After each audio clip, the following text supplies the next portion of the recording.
మధురం మధురం నీ వాక్యం నా త్రోవకు దీపం నీ వాక్యం. యేసు నామంలో మీకు శుభములు సమృద్ధిగా కలుగునుగాక. మధురం నీ వాక్యం అనే కార్యక్రమానికి స్వాగతం. ఈరోజు మనం శాపం నుండి దీవెనలోనికి అనే అంశం 11వ భాగం ధ్యానించుకుందామండి. మధురం మధురం నీ వాక్యం నా త్రోవకు దీపం నీ వాక్యం.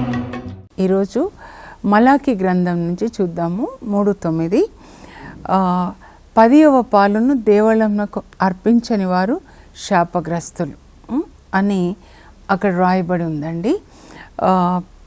ఇప్పుడు చూద్దాం. ఇదంతా పాత నిబంధన. క్రొత్త నిబంధనలో దేవుడు మనల్ని ఏమి అర్పించమని కోరుతున్నారంటే రోమా 12:1 అండి.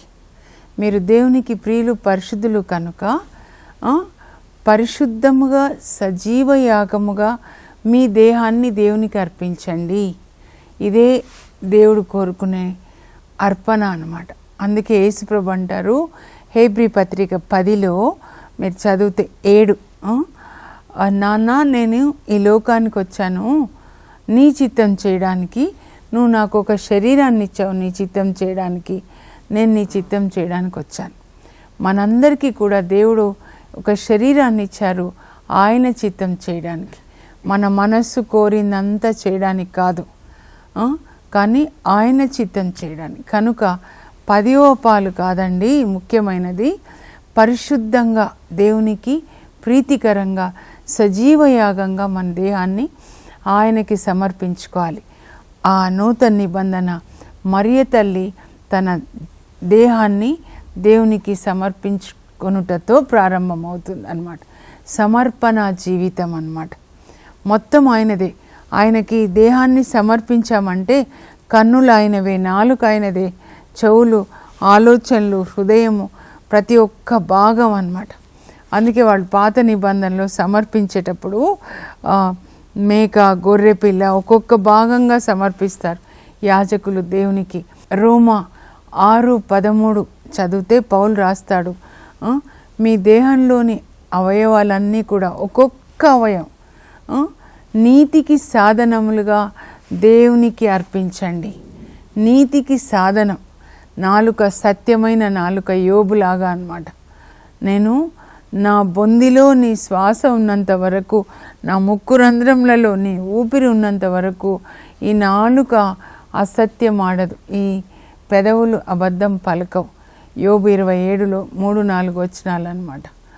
నేను నా కన్నులతో నియమం చేసుకున్నాను, పరాయి స్త్రీని కామదృష్టితో చూడకూడదని. ప్రతిరోజు వేకువనే మన ఒక్కొక్క అవయవాన్ని దేవునికి సమర్పించుకోవాలి. ఆర్గన్ సిస్టమ్స్ని దేవునికి సమర్పించుకోవాలి. యేసు రక్తంలో కడగబడి దేవుని మహిమ కోసము మన జీవితాలను అర్పించుకోవాలి. మరియ తల్లి, జోజప్ప గారు, అపోస్తులు, పునీతులు అందరూ కూడా దశమ భాగాలు కాదండి, వాళ్ళ దేహాన్ని దేవునికి అర్పించుకున్నారన్నమాట. రోమా 12:1-2 వచనాలు, హెబ్రీ పత్రిక 10 వచనం. యేసు ప్రభు మనకి మాదిరి, మరియ తల్లి మనకి ఆదర్శం, మాదిరి, అపోస్తులు, పునీతులు అందరూ కూడా. అయితే ఈ దశమ భాగం ఏంటో మనం ఒకసారి తెలుసుకుందామండి. ఇప్పట్లో ఈ బోధనలు చూస్తూ ఉంటే దశమ భాగాలు, ప్రాస్పెరిటీ గాస్పెల్ నిజంగా నాకు చాలాసార్లు అనిపించిందండి. ఎక్కడ ప్రారంభమైంది? బైబిల్ గ్రంథంలో, పాత నిబంధనలో ఒక్కొక్క గ్రంథాన్ని మనం చూద్దామండి. 28 సంవత్సరాలు ఈ గ్రంథాన్ని నాకు బోధించారు పరిశుద్ధ ఆత్మ దేవుడు అన్నమాట. ఒక్కొక్క విషయాన్ని కూడా బోధించారు ఆయన కృపని బట్టి నేను చెప్తున్నాను. ముందుగా దశమ భాగం ఇచ్చింది ఎవరు అని అంటే అబ్రహాం అండి. ఆదికాండం 14వ అధ్యాయంలో 20వ వచనం బ్రీఫ్గా చెప్తాను, ఎందుకంటే ఆయన రాజులను ఓడించి వస్తాడు. అప్పుడు మెల్కీసెదెక్ షాలేం లోయలో అంటే యెరూషలేంలో అబ్రహాంని కలుసుకొని ఆయనకి రొట్టె ద్రాక్ష రసాన్ని ఇచ్చి ఆయనను ఆశీర్వదిస్తాడు అబ్రహాంని. సర్వోన్నతుడు సర్వశక్తిమంతుడైన దేవుడు అబ్రహాంని దీవించునుగాక. శత్రువులని నీ వశం చేసిన దేవుడు స్తుతింపబడను గాక అని అబ్రహాం దీవించినప్పుడు అబ్రహాం తన రాజులను ఓడించి తెచ్చుకున్న కొల్ల సొమ్ములో దశమ భాగం 10 వంతు మెల్కీసెదెక్ ఇస్తాడనమాట. ఈ మెల్కీసెదెక్ గురించి మళ్ళీ హెబ్రీ పత్రిక 7లో ఉంటుంది. శాంతికి రాజు, షాలేం పట్టణం, యెరూషలేం పీస్ అన్నమాట. షాలోమ్ అంటే శాంతికి రాజు, నీతికి రాజు, అంటే యేసు ప్రభుని పోలి ఉన్నాడని.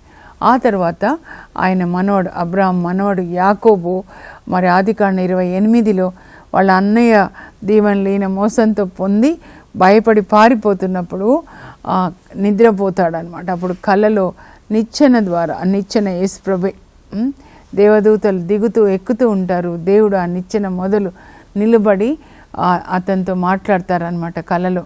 నేను సర్వశక్తిమంతుడైన దేవుడను, మీ తాత తండ్రులకు అబ్రహాం ఇస్సాకులకు దేవుడను, నువ్వు పడుకున్న ఈ దేశాన్ని నీకు ఇస్తాను, నేను ఆశీర్వదిస్తాను, నీ సంతతి ఇసుకరేణులాగా నేను అభివృద్ధి చేస్తాను. ఏ వాగ్దానం అయితే అబ్రహాంకి ఇచ్చాడో దేవుడు మళ్ళీ ఈయనకు కూడా ఇస్తున్నాడు. ఇస్సాకు ఇచ్చిన వాగ్దానం అబ్రహాంకి ఇచ్చిందనమాట.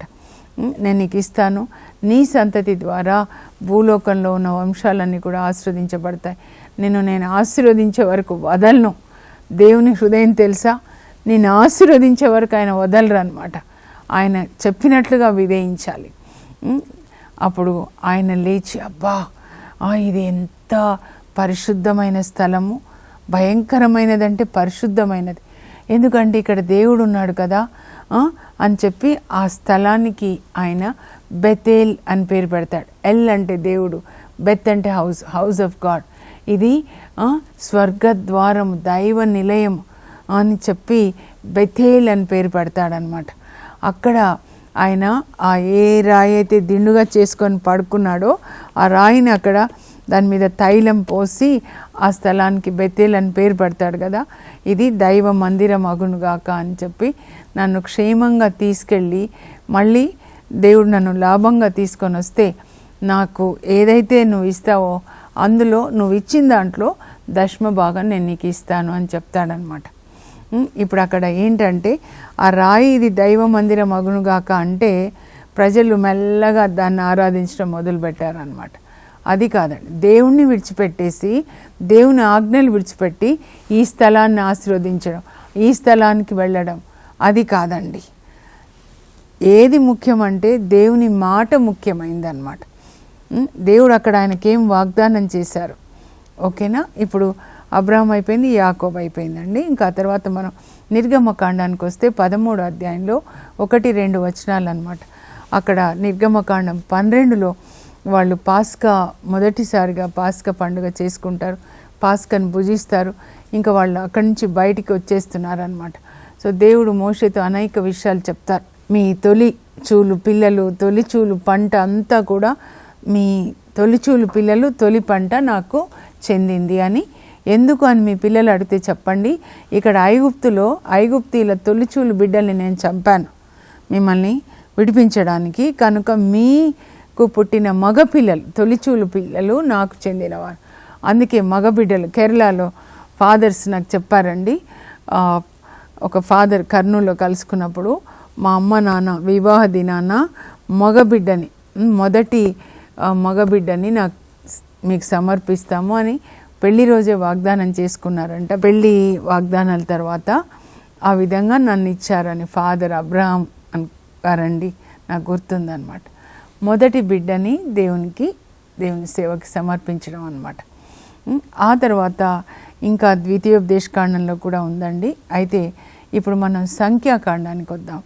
అక్కడ 18వ అధ్యాయంలో 21 నుంచి మనం 32 వరకు మెల్లగా చూస్తే అక్కడ దేవుడు మోషేతో ఏం మాట్లాడుతున్నారంటే, సంఖ్యాకాండం అంటే ఎడారి ప్రయాణం అండి, నిర్గమకాండము లేవియకాండం ఈ రెండు కూడా సినాయి పర్వతం దగ్గర జరుగుతాయి. నిర్గమకాండం అయితే ఒక 10 ఆజ్ఞలు తప్ప మిగిలిందంతా మోషే కొండ మీదకి వెళ్తాడు, దేవుడు చెప్పింది రాస్తాడు, వింటాడు, కిందికి వచ్చి బోధిస్తాడనమాట. లేవియకాండం ఏంటంటే నిర్గమకాండం చివర్లో గుడారం నిర్మించి దేవునికి ప్రతిష్ఠ చేస్తారు. అప్పుడు దేవుడే కిందికి దిగి వచ్చి గుడారంలో కరుణాపీఠం మీద ఆయన నివసిస్తాడనమాట, మేఘస్తంభంలాగా వస్తాడు. ఇంకా ఎడారి ప్రయాణం, సంఖ్యాకాండం అనగానే ఎడారి ప్రయాణం అనమాట. అక్కడ దేవుడు వీళ్ళకి ఏం చెప్తారంటే చూడండి, 18వ అధ్యాయం సంఖ్యాకాండం 18. ఒక్కొక్క బుక్లో మీరు చదవండి అసలు దశమ భాగాలంటే ఏంటి. ఇక్కడ ఏం చెప్తాడంటే, ఇప్పుడు వీళ్ళు ఎడారి ప్రయాణం తర్వాత యోర్దాన్ దాటిన తర్వాత జాషువా నిన్న ధ్యానించుకున్నాము, కానా దేశాన్ని జయించిన తర్వాత మరి నేలని పంచి 12 గోత్రాలకి పంచి ఇవ్వాలన్నమాట. 7 సంవత్సరాలు కానాను జయిస్తాడు, 8 సంవత్సరాలు దాన్ని పంచి ఇస్తాడనమాట. అయితే పంచి ఇచ్చేటప్పుడు దేవుడు ఏం చెప్తారంటే, ఇప్పుడే చెప్తున్నారు అనమాట, మోషేకే చెప్తున్నాడు. అంటే మోషేతో పాటు జాషువా ఎప్పుడు ఉంటాడండి, ఇద్దరు ఇట్లానే ఉంటారనమాట. ఏం చెప్తున్నాడంటే, మీరు ఆ నేలను పంచిచ్చినప్పుడు లేవీయులకి ఇవ్వద్దు, ఎందుకంటే లేవీయులకి నేనే ఆస్తి, యాజకులకి నేనే ఆస్తి, మన ఆస్తి మన పొలాలు అన్ని ఐశ్వర్యం అంతా ఆయనే దేవుడే, కనుక వాళ్ళకి మీరు పొలం ఇవ్వద్దు. అయితే మిగతా వాళ్ళకి పొలం పంచిస్తారు కదా, వాళ్ళు మరి 12 గోత్రాల్లో యాక్చువల్గా యోసేపు 2 పిల్లలు ఉంటారు, లేవీయులు ఉండరు కదా, వాళ్ళు మిగతా వాళ్ళు వాళ్ళ దశమ భాగం వాళ్ళకి మీరు నేలను పంచిస్తారు. వాళ్ళ పంటలో 10 వంతు దేవునికి తీసుకొని రావాలి యాజకులకి. ఆ తర్వాత లేవీయులంటే దేవాలయంలో పరిచర్య చేస్తారు కనుక వాళ్ళకి పొలం లేదు కాబట్టి వీళ్ళకి ఏదైతే పండిందో వాళ్ళు తీసుకొచ్చి వీళ్ళకి ఇవ్వాలి. మిగతా 11 మంది తీసుకొచ్చి ఇస్తారండి. 11 మంది ఇస్తే వీళ్ళకి 11 భాగాలు అయిపోతాయి కాబట్టి మిగతా వాళ్ళతో సమానంగా ఉండడానికి వీళ్ళు ఈ 11వ భాగాన్ని, అంటే వాళ్ళకు వచ్చిన దాన్ని, యాజకులు లేవీలు వాళ్ళకు వచ్చిన దాంట్లోంచి మళ్ళా శ్రేష్టమైన దశమ భాగం వాళ్ళు దేవునికి ఇవ్వాలి. అప్పుడు అందరికీ సమంగా ఉంటుంది. పంట పండించుకున్న వాళ్ళు, దేవుని సేవ చేసేవాళ్ళు అందరూ ఒకే లెవెల్లో ఉంటారన్నమాట. అది అందుకొరకు ఆ పంట తీసుకొని వచ్చినప్పుడు కూడా పోగు చేసుకొని యాజకుడు ఒకడే తీసుకొని వెళ్ళడండి, అక్కడ లేవీలు ఉంటారు, అందరికీ అది భోజనం అన్నమాట. ఇప్పుడు మన నూతన నిబంధనలోకి వచ్చినట్లయితే 2 చోట్ల మనం చూద్దామండి. ముఖ్యంగా మత్తయి సువార్త 23 అధ్యాయంలో యేసు ప్రభు చివరి ప్రసంగం అన్నమాట.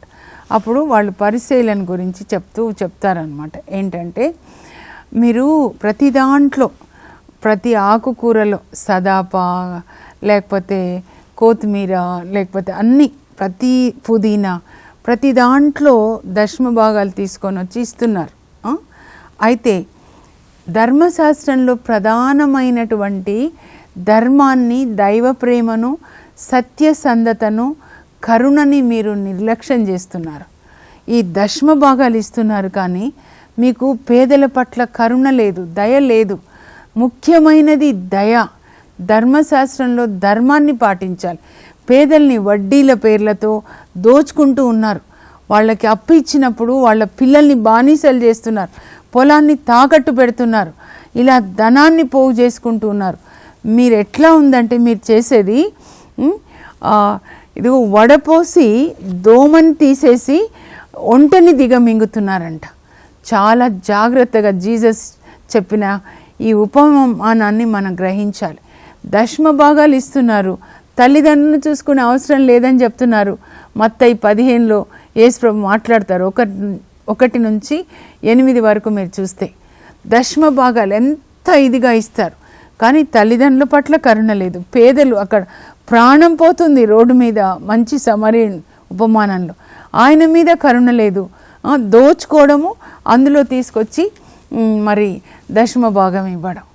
మిగతావి హృదయ శుద్ధి ఉందా, అంతరంగం. అదే ఇంకా యేసుప్రభు లూకా సువార్త 11లో ఒక పరిసయ్యుడు, చాలా ధనికుడు అనమాట, వాళ్ళ ఇంటికి భోజనానికి పిలిచినప్పుడు వాళ్ళు ఎంతసేపు కాళ్ళు కడుక్కోవాలి, చేతులు కడుక్కోవాలి అని దాని మీద ఫోకస్ చేస్తారు. మళ్ళా కడుక్కోవాలి. అప్పుడు యేసుప్రభు అంటారు, లూకా 11:37 నుంచి 42 వరకు మీరు చదవండి. మీరు మీ పరిసయ్యులు పళ్ళాలు గిన్నెలు బాహ్యాన్ని శుద్ధి చేస్తారు కదా, మరి మన బాహ్యాన్ని చేసిన ఆయన శరీరాన్ని, మన అంతరంగాన్ని చేయలేదా? బాహ్యాన్ని శుద్ధి చేసుకుంటున్నారు, శుద్ధి. మరి హృదయాన్ని ఆయన చేయలేదా? మీ హృదయాలు ఎట్లా ఉన్నాయి? దౌర్జన్యంతో, మీ హృదయాలు దౌర్జన్యంతో నిండి ఉన్నాయి, దుష్టత్వంతో నిండి ఉన్నాయి. మీరు దశమ భాగాలు ఇస్తున్నారు, మంచిదే. అయితే మీరు దైవ ప్రేమని, ధర్మశాస్త్రంలో ముఖ్యమైన ధర్మాన్ని, దైవ ప్రేమని మీరు నిర్లక్ష్యం చేస్తున్నారు అని చెప్పి ఏమంటాడంటే, మీకున్నది పేదలకి ఇవ్వండి, అప్పుడు మీ అంతరంగం శుద్ధి అవుతుంది. ధనము దోచుకోవడం మీ తోటి పేదవాళ్ళ పిల్లల్ని మీరు బానిసలుగా చేస్తున్నారు. మీ హృదయంలో ఇది శుద్ధి చేసుకొని ప్రేమని కలిగి జీవించండి. మత్తయి సువార్త మొత్తం సారాంశం ఒకటే మాట అండి, మత్తయి 12:7 అన్నమాట. కీ వర్స్ అని అంటారు దాన్ని. నేను కనికరాన్ని కోరుతున్నాను కానీ బలులు కాదు. దశమ భాగాలు ఇచ్చే మీరు సాటి మనిషి, పేద మనిషికి సాయం చేయండి. యేసుప్రభు అంటారు కదా, తుది తీర్పులో నేనైతే ఇదే పాటిస్తానండి. ఆయన వచ్చినప్పుడు పరలోకానికి వెళ్ళాలంటే ఆయన కుడివైపు ఉన్న వాళ్ళకి చెప్తాడు, నా తండ్రిచే ఆశీర్వదించబడినవాడు రండి అని. ఎందుకు ప్రభు అంటే, నాకు ఆకలేసినప్పుడు అన్నం పెట్టారు, బట్టలు లేకపోతే బట్టలు ఇచ్చారు. ఎప్పుడు చేశామంటే, ఈ నా సోదరులలో అతి పేదలకి మీరు చేస్తే అది నాకు చేసినట్లే. When you give to the poor, it is Jesus who receives. ఆ యేసు ప్రభుని పేదల్లో చూడాలి, వృద్ధులైన తల్లిదండ్రుల్లో చూడాలి. నిజమైన దైవ భక్తి యాకోబు 1:27 చెప్తున్నారు. నిజమైన స్వచ్ఛమైన దైవ భక్తి, యాక్చువల్గా గాడ్లీనెస్, ప్యూర్ గాడ్లీనెస్ అన్నమాట. ఏంటి అనంటే, అనాథలను, విధవరాళ్లను వాళ్ళ కష్టంలో పరామర్శించుట, ఈ లోకం మలినం అంటకుండా మనల్ని మనము పరిశుద్ధంగా కాపాడుకొనుట అనునవే ఆ పరలోక తండ్రి దృష్టిలో స్వచ్ఛమైన దైవభక్తి. పరిశుద్ధమైన హృదయం, అంతరంగంలో పరిశుద్ధత, ప్రేమ, కరుణ కలిగి ఉండాలి. అక్కడ మనిషి చనిపోతూ ఉన్నాడు, ఆయనకి సహాయం చేయండి, ఆయనకి సహాయం చేయండి. అయితే ఈ దశమ భాగాల గురించి ఓకే అని అంటున్నారు. అయితే ఇప్పుడు ఎట్లా ఉంటుందంటే, దశమ భాగాలు ఇచ్చినప్పుడు అపోస్తుల కార్యాలు మనం చూద్దామండి. 4వ అధ్యాయంలో మీరు చదివినట్లయితే అక్కడ సంఘం, పేతురు ప్రసంగం చేసినప్పుడు సంఘం పుడుతుందండి. అపోస్తుల కార్యాలు 2లో 3,000 మంది, 3,000 కుటుంబాలు రక్షణలోకి వస్తాయి. తర్వాత 3వ అధ్యాయంలో కుంటివానికి స్వస్థత, అప్పుడు ఇంకో 2, మొత్తం 5,000 కుటుంబాలు. 4వ అధ్యాయం చదివితే 4:32 నుంచి వాళ్ళందరూ కూడా ఎవరైతే పరిశుద్ధ ఆత్మని పొంది యేసుప్రభుని అంగీకరించారో వాళ్ళకున్నది ఒకరితో ఒకరు పంచుకుంటున్నారంట. ఆదిమ సంఘము ఎలా ఉంది అంటే, they are caring and sharing one another. అది ప్రార్థన అండి. ఒకరికొకరు సహాయం చేసుకోవడము, ఒకరినొకరు పరామర్శించుకోవడం, అది ప్రార్థన. కలిసి జీవించాలి, ఒక కుటుంబం దేవుని కుటుంబంగా కలిసి జీవించాలన్నమాట. పంచుకుంటున్నారు. వాళ్ళకున్న ఆస్తులు అమ్మి తీసుకొని, వాళ్ళు ఆ డబ్బు తీసుకొని అపోస్తులకు ఇచ్చినప్పుడు అపోస్తులు పోగు చేసుకొని వెళ్ళట్లేదండి. దాన్ని వాళ్ళు ఏం చేస్తున్నారంటే, ఆ సంఘంలో ఉన్న వాళ్ళకి వాళ్ళ అవసరాలని బట్టి పంచి పెడుతూ ఉన్నారు. అందువల్ల మీరు 6వ అధ్యాయానికి వచ్చినట్లయితే చాలా పెద్దగా అయిపోతుంది సంఘం. ఇంకా గొనుగుతూ ఉన్నారు, మమ్మల్ని పట్టించుకోవట్లేదు అని. గ్రీక్ భాష మాట్లాడేవాళ్ళు, హీబ్రూ భాష మాట్లాడేవాళ్ళు. అప్పుడు వాళ్ళ అపోస్తులు, ఈ పరిచర్య మేము చేయలేము అని 7గురిని ఎన్నుకొనండి అని 7 డీకన్స్ని ఎన్నుకుంటారు. వాళ్ళు ఏం చేస్తారంటే, వచ్చిన డబ్బు అకౌంట్ మెయింటైన్ చేసి ఆ సంఘంలో ఎవరికి ఏది అవసరమో అలా పంచిపెడుతున్నారండి. అది అంతేకాని ఆ దశమ భాగాలు ఇవ్వగానే ఆ దశమ భాగాల్ని ఒకరు పోగు చేసుకొని వెళ్ళడము, పేద ప్రజల డబ్బుతో లగ్జూరియస్ లైఫ్ గడపడము, అది కాదండి. ఇప్పుడు మన చర్చెస్లో కూడా మరి దశమ భాగాలు అని ఎప్పుడు మాట్లాడరు, అయినా కూడా మనం ఇవ్వాలి. ఎందుకంటే చర్చ్ మెయింటెనెన్స్ కోసం ఇవ్వాలి మనం. అప్పుడు ఇంత కలెక్షన్ వచ్చిందని, పోయిన వారం కలెక్షన్ ఇంత అని చదువుతారండి. చదివిన తర్వాత యాజకులకి, తర్వాత అక్కడ ఆఫీస్ బేరర్స్ ఉంటారు, చర్చ్ మెయింటెనెన్స్ ఉంటుంది, ఉపదేశ్ ఉంటాడు, తర్వాత మరి పేదవాళ్ళకు కూడా ఇస్తారండి అందులో నుంచి. ఆదిమ సంఘం ఎట్లా పేదవాళ్ళని గురించి శ్రద్ధ వహించిందో విధవరాళ్ళకి పేదవాళ్ళ చదువులకి ఇస్తూ ఉంటారనమాట. అకౌంట్ మెయింటైన్ చేస్తూ అది అనౌన్స్ చేస్తారు, ఆడిటింగ్ చేస్తారనమాట. అది ఇలా దశమ భాగాలంటే పేదవాళ్ళ డబ్బు దోచుకోవడం కాదండి. మీరు పరిశుద్ధంగా ఉండండి.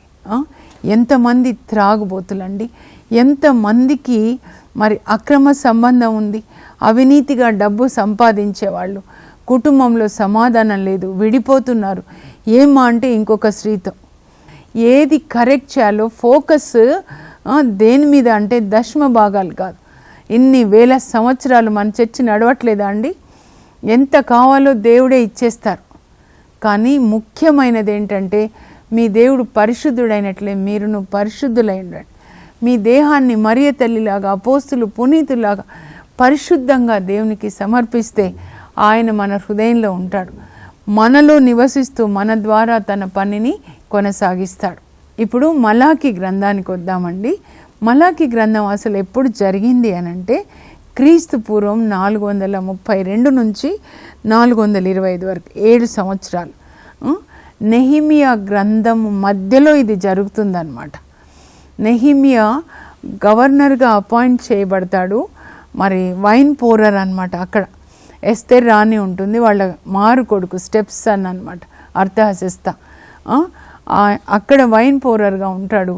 కానీ ఆయన వింటాడు యెరూషలేము చుట్టూ గోడలు పడిపోయినాయని విని ఆయన ప్రార్థన చేసుకొని మరి దేవుని కృపని బట్టి అక్కడ రాజమాతగా ఉందండి ఎస్తేర్. ఈయనని నేను వెళ్ళాలి, మా ప్రజలు ఇలా ఉన్నారంటే రాజు ఈయనని గవర్నర్గా చేసి అపాయింట్ చేసి మరి పంపిస్తాడు. వస్తాడు, ప్రజలతో కలిసి పనిచేస్తాడండి. 52 రోజుల్లో యెరూషలేము గోడలు కడతాడు. ఒక రాజకీయ నాయకుడు అంటే ఇలా ఉండాలి, ప్రజలతో కలిసి పనిచేసి గోడలు కడతాడు. ఇంకా ఒక సోషల్ రీఫార్మేషన్ తీసుకొస్తాడనమాట. ఏ జీతం తీసుకోలేదండి. 12 సంవత్సరాలు ఆయన అక్కడ గవర్నర్గా ఉన్నప్పుడు మన పరిశుద్ధ తండ్రి గారు, మరణించిన తండ్రి గారు, ఆయన కూడా 1 రూపీ కూడా తీసుకోలేదంట శాలరీ. ఏం తీసుకోరు ఈయన కూడా. ఇంకా విశ్రాంతి దినం పాటించాలి, ఆ తర్వాత దశమ భాగాలు దేవునికి ఇవ్వాలి, ధర్మశాస్త్రాన్ని పాటించాలి, ఆ తర్వాత అన్యజాతి వివాహాలన్నీ కూడా రద్దు చేస్తాడు ఈయన. నెహిమియా, ఎజ్రా ఇద్దరు. ఎజ్రా ధర్మశాస్త్ర పండితుడు, మత నాయకుడు అనుకుంటే, నెహిమియా గవర్నర్, రాజకీయ నాయకుడు. ఇద్దరు కలిసి పాత నిబంధనని తయారు చేస్తారండి. ప్రజల్ని దేవుని వైపు నడిపిస్తారు. చాలా ముఖ్యమైన గ్రంథం అన్నమాట. అయితే 12 సంవత్సరాలు ఈయన గవర్నర్గా ఉండి తర్వాత యెరూషలేము నుంచి మరొక్కసారి వెళ్తాడు. ఎస్తేర్ రాణి పిలిచి ఉంటుందేమో నేను అనుకుంటాను, అర్థహశస్త. మళ్ళా ఆ ప్రభుని చూడడానికి వెళ్తాడనమాట. వెళ్ళినప్పుడు ఇది జరుగుతుంది మలాకి గ్రంథం అన్నమాట. ఈయన వెళ్ళిపోగానే ఏం చేస్తారు, ప్రజలు దశమ భాగాలు ఇవ్వడం మానేస్తారండి. అప్పుడు మరి వాళ్ళు భుక్తి కొరకు యాజకులు తర్వాత లేవీయులు దేవాలయంలో పరిచర్య విడిచిపెట్టి వాళ్ళ గ్రామాలకు వెళ్ళి మళ్ళా పనులు చేసుకుంటూ ఉంటారు బ్రతకడానికి. అంత కష్టమైన పరిస్థితి వస్తుంది. అయితే ఆ కష్టమైన పరిస్థితి 7 సంవత్సరాలు అన్నమాట. అప్పుడు దేవుడు మలాకీని ప్రేరేపించినప్పుడు అప్పుడు ఆయన ఈ సందేశాన్ని ఇస్తాడు. మీరు నన్ను మోసగిస్తున్నారు, ఎలా అని అడుగుతున్నారేమో, మీ దశమ భాగాలు దేవాలయానికి తీసుకొని రావట్లేదు, కానీ మీరు దశమ భాగాలు ఇచ్చి చూడండి, అప్పుడు ఆకాశ వాకిళ్ళు విప్పి నేను మిమ్మల్ని ఆశీర్వదిస్తానని. అయితే ఇంకా నెహిమియా వచ్చేసరికి ఇక్కడ దేవాలయంలో ఆరాధన లేదండి, తోడేళ్ళు ప్రవేశిస్తాయి. మరి యాజకులు తర్వాత లేవీయులు వాళ్ళ గ్రామాలకు వెళ్తారు భుక్తి కొరకు అన్నమాట. అప్పుడు ఆయన పెద్దల్ని పిలిచి చివాట్లు పెట్టి, నేను లేనప్పుడు ఇలా చేస్తారా అని చివాట్లు పెట్టి మళ్ళీ అందరి ప్రజలతో మాట్లాడి ఆ యాజకులు లేవీలను వెతుక్కొని మళ్ళా దేవాలయానికి తీసుకొని వచ్చి ప్రజలకి చెప్తాడు, మీరు దశమ భాగాలు ఇవ్వండి, వీళ్ళు కూడా బ్రతకాలి, యాజకులు లేవీలు అన్నమాట. వాళ్ళు ప్రజలు ఎంత తింటున్నారో వీళ్ళు తినాలి, ప్రజల లెవెల్కి. అంతేకాని పేద ప్రజల్ని పీడించుకొని లగ్జూరియస్ లైఫ్ కాదండి ఇప్పుడు మనం చూస్తున్నట్లుగా. కొన్ని చోట్ల, అన్ని చోట్ల కాదు, కొన్ని చోట్ల చూస్తున్నట్లుగా అక్కడ ఆ టైంలో ఏ టైంలో మలాకి ప్రవచించాడు, అప్పుడు యెరూషలేము ఎలా ఉంది అనేది చాలా ముఖ్యం అన్నమాట. అప్పుడు ఆయన మళ్ళా నియమం చేస్తాడు, అందరూ విశ్రాంతి దినాన్ని పాటించాలి, బిజినెస్ చేస్తూ ఉండేవాళ్ళు, అన్యజాతి వివాహాన్ని రద్దు చేస్తాడు, తర్వాత దశమ భాగాలు ఇవ్వాలి, ఆ తర్వాత ఒక నిబంధన పత్రాన్ని కూడా తయారు చేసి అందరితో సైన్ తీసుకుంటాడు. అందులో 4 నిబంధనలు రాస్తాడు. ధర్మశాస్త్రాన్ని పాటించాలి, విశ్రాంతి దినాన్ని మీరు పాటించాలి, ఆ తర్వాత దశమ భాగాలు ఇవ్వాలి, అన్యజాతి స్త్రీలను పెళ్లి చేసుకోకూడదు, ఐడెంటిఫై చేసి ఆ మ్యారేజెస్ కూడా క్యాన్సిల్ చేస్తాడండి. అది ఇప్పుడు ప్రార్థన చేసుకుందాం. మనం దేవునికి ఏం అర్పించాలంటే మన దేహాన్ని అర్పించాలి, అందరి పట్ల కరుణ కలిగి ఉండాలి. దేవుడు కోరుకునేది యేసు ప్రభుని పేదల్లో చూడండి, కరుణ కలిగి ఉండండి. తల్లిదండ్రులు వృద్ధులైనప్పుడు వాళ్ళని చూసుకోండి. కనికరము బలుల కంటే గొప్పది. పరలోకపు మా తండ్రి, మీ పరిశుద్ధ నామమునకు స్తోత్రం కలుగును గాక. ప్రభా, నేను కనికరాన్ని కోరుతున్నాను, బలులు కాదు అని మీరు దశమ భాగాలు ఇస్తూ ధర్మశాస్త్రంలో ముఖ్యమైనటువంటి ధర్మాన్ని, ప్రేమను, కరుణను, దైవ ప్రేమను, సత్యసంధతను మీరు నిర్లక్ష్యం చేస్తున్నారని చెప్పారు. నాయన, మా అందరిలో దైవ ప్రేమను నింపండి. ఆ ప్రేమ మా చుట్టూ ఉన్న వాళ్ళకి, ముఖ్యంగా వితంతువులకి, అనాథలకి, పేదలకి మీ ప్రేమని పంచేటట్లు సాయం చేయండి. మమ్మల్ని కడుపులో మోసి కని పెంచిన తల్లిదండ్రుల పట్ల ఈ పిల్లలకి నైనా కరుణని దయచేయండి. తల్లిదండ్రుల్ని గౌరవించేటట్లుగా పరిశుద్ధ ఆత్మనివ్వండి. యేసు నామంలో అడుగుచున్నాం తండ్రి, ఆమేన్.